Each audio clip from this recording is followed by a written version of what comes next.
So somebody's been telling me to get a trampoline for my dog, which is just pretty ridiculous because dogs can't learn how to use a trampoline. What are you doing to Bo?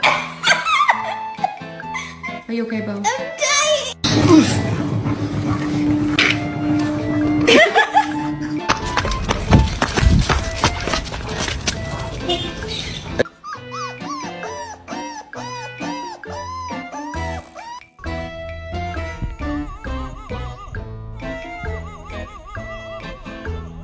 Oh no, I hope I don't fall. Hey, the whole 7 shit.